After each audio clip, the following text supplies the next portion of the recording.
what's unique is I was at a conference in Chicago in January, and there was 1,400 participants there.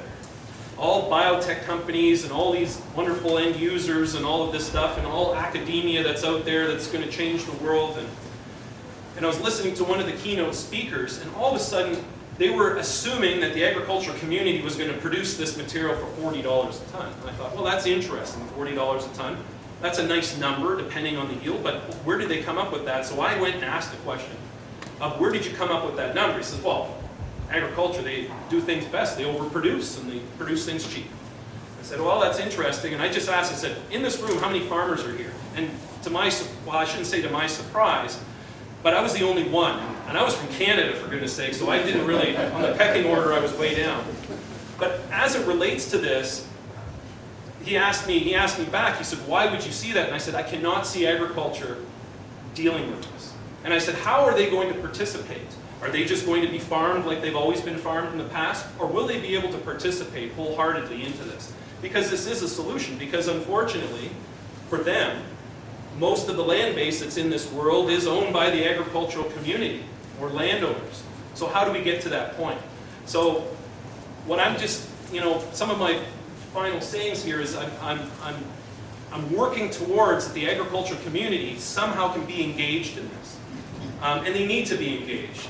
And, like this other guy from Syngenta that I was talking with, he had said that the oil that we consume right now is from algae.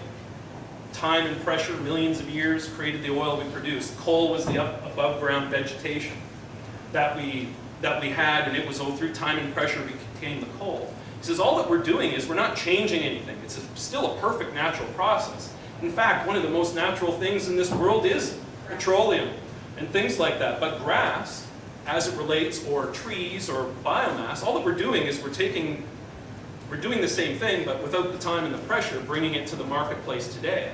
And his biggest thing was sugar.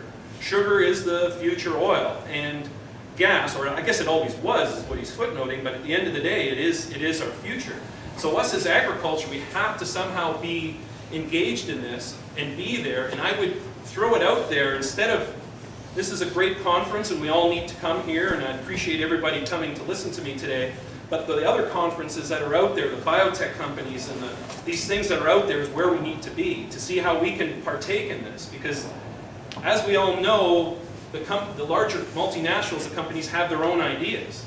And it's not a matter of us educating them, they kind of force our destiny. So I think we have an enormous opportunity as end users, as primary agricultural producers, and especially this being biomass that I'm excited about, is that more than likely you're not going to see bales of biomass coming in from China or Mexico, for instance, into our marketplace. But we will see the value-added products, potentially. So we have to be here, and we have to be here today.